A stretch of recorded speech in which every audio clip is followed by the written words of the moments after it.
Hi, I'm Nikki from Teaching Autism and welcome to the Autism and Special Education Community Podcast. Are you an autism or special education professional? Are you a teacher or therapist looking for support and new ideas? You may even be a parent, family member or carer. This podcast is perfect to help you find out more information, support and get some of your questions answered. Hi, and welcome back to the Teaching Autism and Special Education Community Podcast. Starting from today, I'm going to be sharing some great podcast episodes over the next few weeks that are perfect for the end of the school year, as well as helping you to get prepared for the next school year too.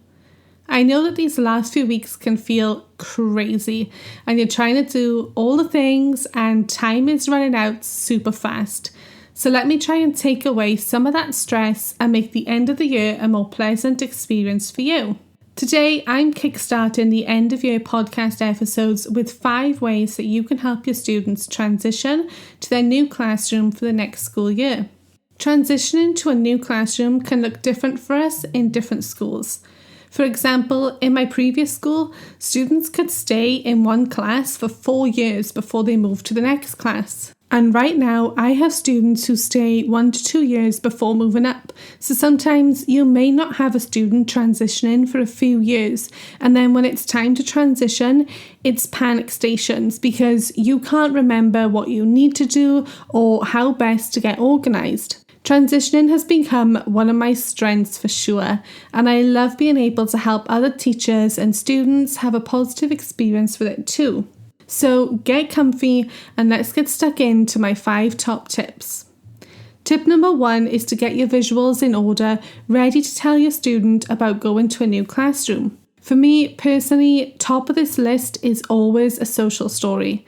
I like to get photos of their new classroom, the students they're going to be with, the staff they're going to be with, if they're going to have a specific work desk, and I like to include a rough routine of the day. For example, what time is their lunch? What time do they go outside to play?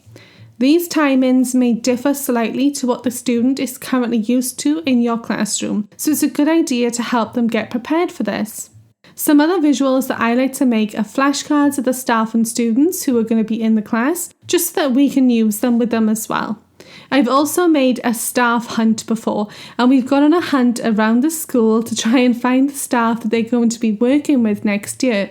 This usually works best during playtime and being able to go out onto the playground and find the different staff members. It's a great way to help your student get used to their new staff members and to be introduced to each other as well. I would also suggest making a visual for the new classroom, one that you can use as a visual prompt, as well as one that can fit on their visual schedule. You can find out more about that in tip number 4. But first, let's do tip number 2. Tip number 2 is to make sure that you have everything organised and ready to take with your student. If the student has been in your class for the last few years, chances are you've probably accumulated a lot of their stuff. First, make a list of the things that need to be taken to their new classroom. Then make a list of things that may need to be stored in the school for so many years, things like evidence. And then everything else can be sent home with the child. So some examples for each of these can be things to take to the new class are things like IEPs, information folders, healthcare plans, any specific tools that individual may need. If they have spare clothes that are kept in the class, and anything personal to them that will benefit being taken with them to their new classroom. Remember, you don't want to send over a massive box full of stuff that the teacher has to find room for. You just want to send the important stuff that they need for that student. Things that may need to be stored for evidence could be things like work evidence, IEP evidence, homeschool communication books, first aid reports, anything that may be needed for evidence for anything that could come up in the next few years. And every school has different policies for how long to keep these, so just be sure to find out what your school policy is and what it is that needs to be kept. And then things that could go home are just generally things you don't need to pass on and don't need to be kept for evidence. I like to send home photos of them that we've used on displays that aren't going to be needed anymore, any crafts they've made. I've also sent home personalised visuals that have been made for that student that maybe their new teacher no longer wants, or maybe they're going to make new ones, just in case their family would like to use these at home. Also, remember here, things like spare clothes, any toiletries or diapers they've sent in that they may need to take home with them, plates, bowls, cups, lunch boxes, jackets, rain boots, hats, scarves, anything the student has brought into school that doesn't need passing on should be going back home with them. Tip number 3 is probably my most popular one because every time I do this, I have a huge thank you from the new teacher and classroom staff because they genuinely find it that helpful, and that is a student cheat sheet. It's pretty much what it sounds like. You're going to make a 1-page cheat sheet about your student. Include a photo of them, their name, age, diagnosis, and then information like their likes, dislikes, any medical information, and just any information that you think is important for the new classroom staff to know. This could be things like possible triggers, ways that they prefer to communicate. Are they toilet trained? What do they respond to best or worst? How do they get to and from school? Is there anything that they need to know about the student's family and home life? All of this information is probably second nature to you by now because you'll have been with the student for a little while. You've gotten to know them, their circumstances, their families, but it can be really hard when you have a new student and you're trying to learn all of this stuff for the first time. So giving a cheat sheet on your student to their new classroom staff is really going to help them better communicate and interact with your student, as well as provide the best experience for them and have better chances at building a strong relationship from the beginning. Tip number 4 is visit time. It actually blows my mind how many schools don't do this for their students. For us personally, we've always just communicated directly with the new teacher about when the student can visit the classroom for the day. The focus here isn't on making sure that all the staff and students for the new year are going to be there, but the chance for the student to have the opportunity to get to know the teacher, the classroom, and what some of the expectations of them will be. For example, if their lunch is a different time, I'll send the student to have lunch with them once or maybe twice a week, just so they get used to this.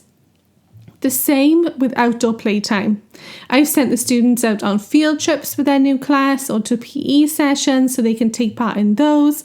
I'll also invite the teacher or some new classroom staff into our classroom so the student can get familiar with those staff as well. When I start these visits, I always send a member of staff with the student, usually one that they have the best relationship with. This just helps things feel calmer for them, they're going to be more comfortable with someone they know, and this will generally give them more confidence. Then, after more visits take place, I start to wean that staff member away slowly until the student is able to go on their own. Whole school transition mornings or full days are also great if these can be done because it means having the whole new class together. So your student will get to see all their new classmates, the staff they're going to be with, and this gives them a chance to get used to a new classroom setting. It can start off with maybe just a 2-hour morning session, then maybe a 2-hour afternoon session before attempting longer sessions like full days. And finally, tip number 5 is to arrange an opportunity for the student's family to meet their new teacher and visit their classroom. If you have end of year evenings where families can come in to chat about your student, this is the perfect opportunity. You can invite the new teacher in and do a quick introduction and maybe even walk them around the new classroom, and this is best done after school so nobody else is there.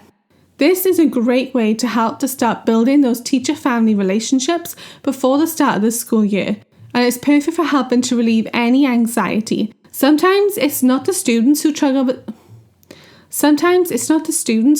with transition, but their families, especially if they've gotten used to you and your classroom staff for the last 3 to 4 years.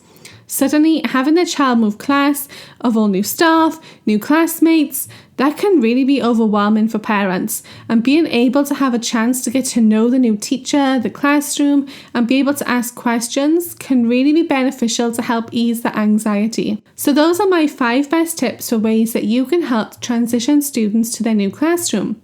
Head over to the show notes where I'm going to link some more helpful end-of-year information and resources that I think you might like. If you have a spare few moments, please consider leaving a review on this podcast so others can find us and listen in too.